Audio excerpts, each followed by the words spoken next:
কিছু উত্তর দেবো, তারপরে আমি আব্দুল মালিক ভাইকে ডাকবো, উনি যেন আমার সাথে শেয়ার করে এই প্রশ্নের উত্তর। না একটু শেয়ার করবেন আপনি প্রশ্ন।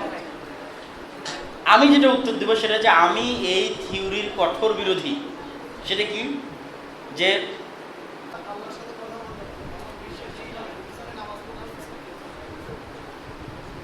একটা জিনিস আমাদের মধ্যে বারবার কাজ করে, আমি জানি না শাইখ এই বিষয়ে কি ফতোয়া দিবেন, আমার চাইতে জ্ঞানী বড় ভাই, আল্লাহ বরকত দিক, আল্লাহুম্মা আমিন। তো আমরা প্রত্যেকটা প্রশ্নকে খালি ইমামের পিছনে নামাজ পড়ার সাথে কেন নিয়ে যাই, আমি এটা বুঝি না। হ্যাঁ, আপনি জিজ্ঞেস করেন এটা ঠিক না ব্যাঠিক, বলে এটা ব্যাঠিক, এটা করলে গুনাহ হবে না, হবে না, গুনাহ হবে।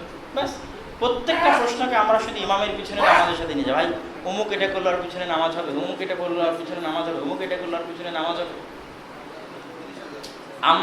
আমি যতটুকু বুঝি ফিকহের গভীরে গিয়ে, হানাফি ফিকহ এবং আহলুল হাদিসদের যে ফিকহ, মুহাদ্দিসিনদের যে ফিকহ, হানাফি ফিকহের দৃষ্টিতে ইমাম এবং ইমামের অনুসারীদের সালাত এক সালাত। এই জন্য ইমাম যদি সূরা ফাতিহা পড়ে তো মুক্তাদিকে সূরা ফাতিহা পড়তে হবে না। ইমামের সালাত বাতিল তো মুক্তাদির সালাতও বাতিল।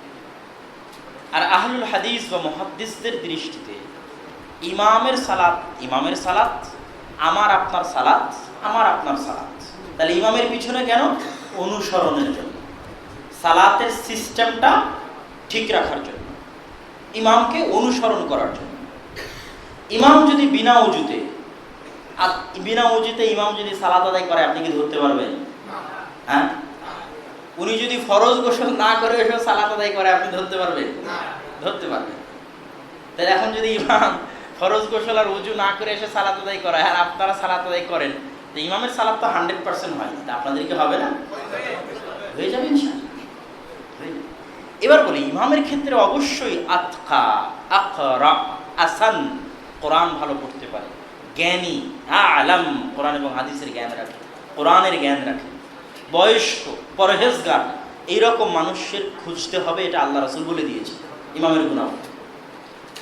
এখন আমার এবং আপনার পক্ষে যদি জামাতে সালাত ধরে রাখতে গিয়ে ওই ধরনের ইমাম খুঁজে বের করা কঠিন হয়ে যাচ্ছে। এখন আমরা রাস্তায় চলছি, ফার্ম গেটে একটা মসজিদ পেয়ে সালাত আদায় করলাম, আসাদ গেটে একটা মসজিদ পেয়ে সালাত আদায় করলাম। আমাকে জামাতে সালাত আদায় করা আমার সবচেয়ে টপ প্রায়োরিটি।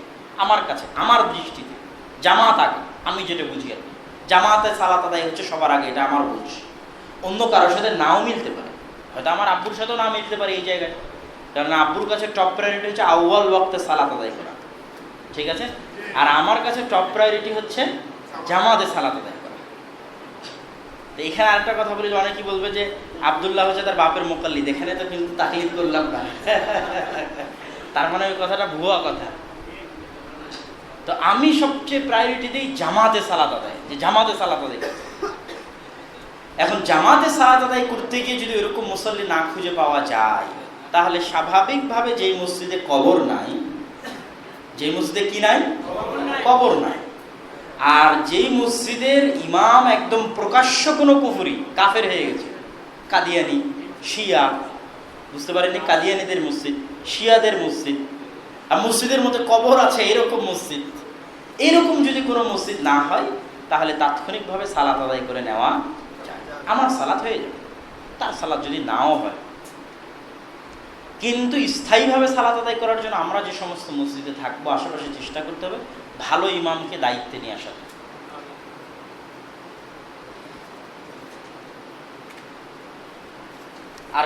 আর একজন দাঁড়িয়েছিলেন এখানে প্রশ্ন করার জন্য।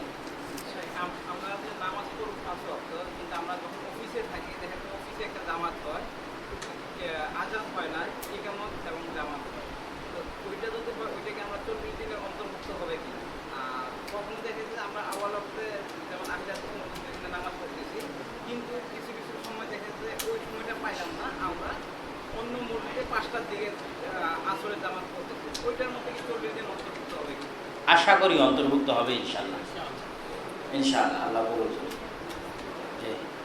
আর দুটো প্রশ্ন নিব, এর একটা বাজে।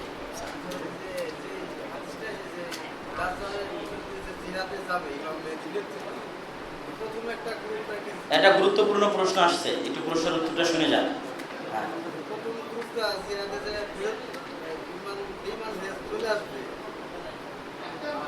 দ্বিতীয় গ্রুপটা হয়েছিল তারা শহীদ হবে, এবং তৃতীয় গ্রুপটা এবং তারা বিজয়ী হয়ে গাজী হয়ে আসবে। আমাদের বাংলাদেশে দেখবে অনেকে দাড়ি আসতেছে, খরচ সালাত আদায় করে না, অথচ জিহাদ নিয়ে খুব লাফালাফি দৌড়ঝাঁপ করে। আমার সন্দেহ হয়, আমার নিজের গবেষণা, যে তারা কি প্রথমেই লাভ দিয়ে যোগ দিয়ে যাওয়ার। আচ্ছা, ওনার উত্তরের আমি অ্যান্সার দিচ্ছি। যাদের ইমাম মাহাদি নিয়ে ফ্যান্টাসি কাজ করে, যে ইমাম মাহাদি আসছে, আমরা তার সৈনিক হব, তার সাথে যুদ্ধে যাব, এরকম একটা ফ্যান্টাসি কাজ করে, তাদের জন্য আমি নাসিহাত করব, উপদেশ দিব যে আগের যুগ থেকে, আদম আলাইহিস সালাম থেকে না আমাদের নবী পর্যন্ত সবাই আমাদের একটা দোয়া শিখিয়ে দিয়ে গেছে, আল্লাহুম্মা ইন্নী আউযু বিকা মিন ফিতনাতিল মাসিহিদ দাজ্জাল। হে আল্লাহ, দাজ্জালের ফিতনা দুনিয়াতে আসার আগে থেকে যেন আমরা দুনিয়া চলে যেতে পারি। বুঝতে পারেননি? তো দাজ্জালের ফিতনা এত ভয়ঙ্কর, বড় বড় ঈমানওয়ালা মানুষ ঈমান হারিয়ে ফেলবে।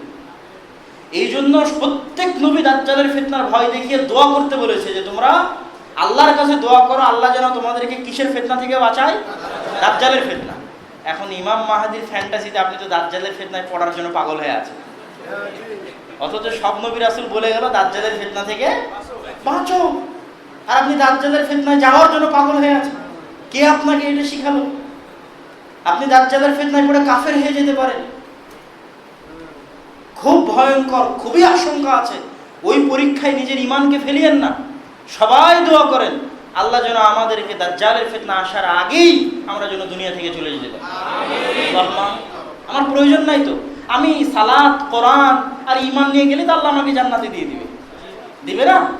আগের উম্মতকে দেয়নি? হ্যাঁ, মুহাম্মদ সাল্লাল্লাহু আলাইহি ওয়াসাল্লাম কি ইমাম মাহাদির সাথে যুদ্ধ করবেন নাকি? মুহাম্মদ সাল্লাল্লাহু আলাইহি ওয়াসাল্লামের সাহাবী আবু বকর, ওমর, ওসমান, তারা কি ইমাম মাহাদির সাথে যুদ্ধ করেছেন? তারা ইমাম মাহাদির সাথে যুদ্ধ করেননি এবং করবেন না। তারা দুনিয়া থেকে চলে গেছেন না। তারা বড় বড় জান্নাতের অধিকারী নয়, তারা জান্নাতের সুসংবাদ প্রাপ্ত নয়। তাহলে আমাকে জান্নাতে যাওয়ার জন্য ইমাম মাহাদিরই সৈনিক হতে হবে না, বরং ফিতনা, দাজ্জালের ফিতনা থেকে বাঁচার জন্য ভয়ে থাকতে হবে যেন ওই যুগ আসার আগেই আমরা চলে যেতে পারি। অতএব এটা খুবই ভ্রান্ত ধারণা, খুবই ভ্রান্ত ধারণা। আল্লাহ হেফাজত।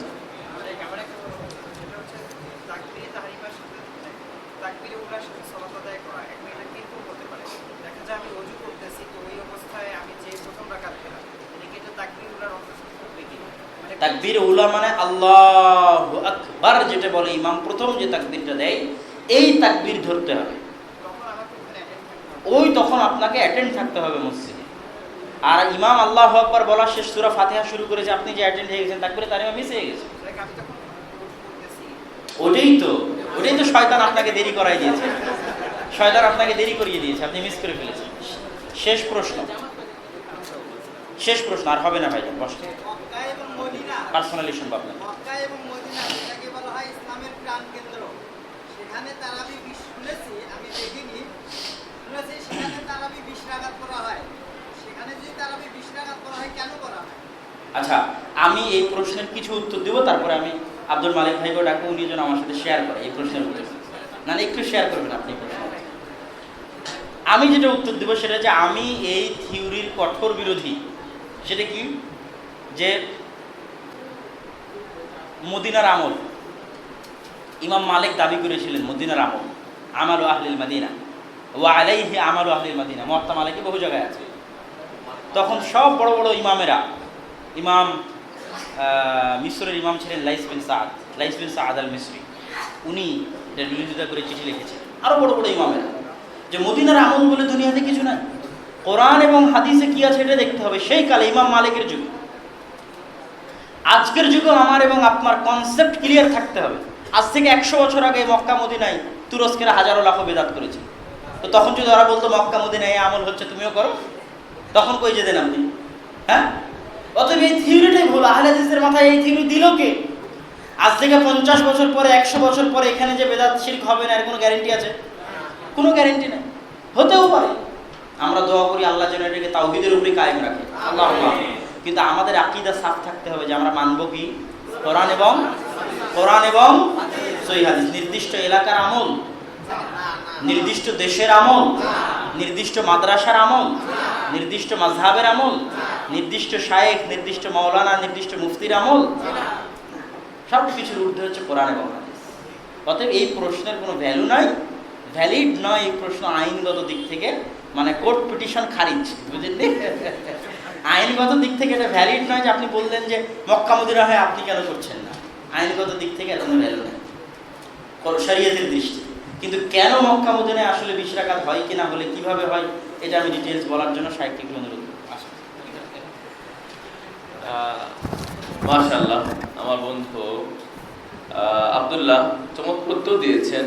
আসলে মক্কা মদিনা নিঃসন্দেহে পবিত্র জায়গা এবং নিঃসন্দেহে সেটি পৃথিবীর ভিতরে সর্বশ্রেষ্ঠ জায়গা, সেখানে দাজ্জাল প্রবেশ করতে পারবে না।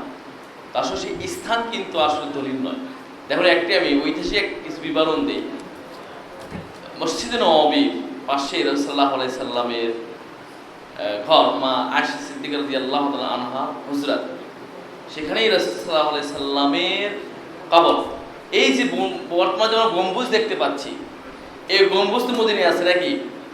এই গম্বুজ কিন্তু এক দল কিন্তু দলিল প্রমাণ করে। এই গম্বুজকে সর্বপ্রথম তৈরি করে কাঠের সুলতান মানসুর কালাম 678 হিজরিতে। আর বর্তমান যে সবুজ গম্বুজ দেখতে পাচ্ছি এখন, এটা তৈরি করে 1253 হিজরিতে বাদশাহ আব্দুল মাজিদ, সুলতান আব্দুল মাজিদ, তুর্কি সুলতান। তো তুর্কিরা 923 হিজরি থেকে নিয়ে 1340 হিজরি দীর্ঘ প্রায় 400 বছর আরবে শাসন করেছে। সেই সময়ে অনেক বিদআত সম্প্রসারিত এই এলাকায় হয়েছে। এখন যদি আমরা মনে করি যে না এটা দলিল, চলবে? আমার মনে হয় ক্লিয়ার হয়ে গেছে। সবুজ পাখি তো দলিল এটাই তারা গ্রহণ করে। তো স্থান আসলে দলিল নয়, আমার দলিল তো কোরআন সুন্নাহ। আপনি দুটো প্রশ্ন দিয়ে আশা করে স্পষ্ট হয়েছে।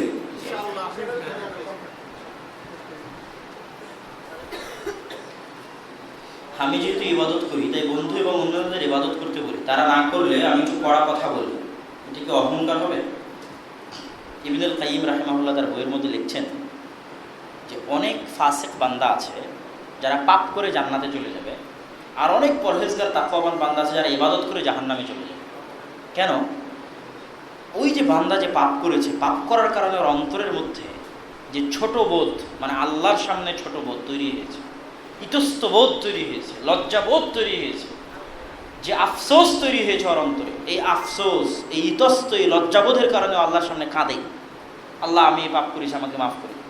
আল্লাহর সামনে নত হয়ে ছোট হয়ে কান্নাটা আল্লাহর এত ভালো লাগে যে ওকে আল্লাহ এমনভাবে ক্ষমা করে দেয় যে ও যে গুনাহগুলো করেছিল না, ওগুলোকে আল্লাহ নেকিতে পরিণত করে দেয়। ওকে কোথায় দিয়ে দেয়? জান্নাতে। তো ওর গুনাহ কারণ হলো কোথায় যাওয়া? জান্নাতে যাওয়া। কেন? গুনাহের কারণে ওর অন্তরে কি তৈরি হয়েছিল? আফসোস, ছোটবোধ তৈরি হয়েছিল। আরেকজন প্রচুর ইবাদত করে, ইবাদত করার কারণে ওর অন্তরে কি চলে এসেছে? অহংকার চলে এসেছে। আরে আল্লাহ তো একে জান্নাত, আরে অমুক তো জাহান্নামে, আরে অমুক তো জান্নাতে, আরে অমুকের তো অমুক তো। এই যে অন্তরের মধ্যে অহংকার চলে আসলো, এই অহংকারের কারণে কিন্তু আল্লাহ ইবাদত করার পরও তাকে কোথায় দিবে? তা আল্লাহ সবচেয়ে বেশি পছন্দ কি? নত হওয়া। কি পছন্দ করে? ছোট হওয়া। ইবাদতের মূল হচ্ছে আল্লাহর সামনে নত হওয়া। কিন্তু ইবাদত করতে গিয়ে যদি অহংকার আসে তাহলে তো হলো না। রাসূল সাল্লাল্লাহু আলাইহি ওয়াসাল্লাম অনেক অল্প পানি দিয়ে ওযু করতেন। এক মুদ সমান কতখানি হয় আমাদের দেশে? এটার ওজনটা দেখতে হবে। এটা ছোট কাপের মতো, ওই যে আমাদের যে হাফ লিটারের যে কাপগুলো পাওয়া যায়, হ্যাঁ এরকম, ওইটাতে রাসূল সাল্লাল্লাহু আলাইহি ওয়াসাল্লাম ওযু করতেন। অঙ্গগুলো ভিজলেই হলো। জাযাকাল্লাহু খাইর। সুবহানাকাল্লাহুম্মা ওয়া বিহামদিক, আশহাদু আল্লা ইলাহা ইল্লা আনতা।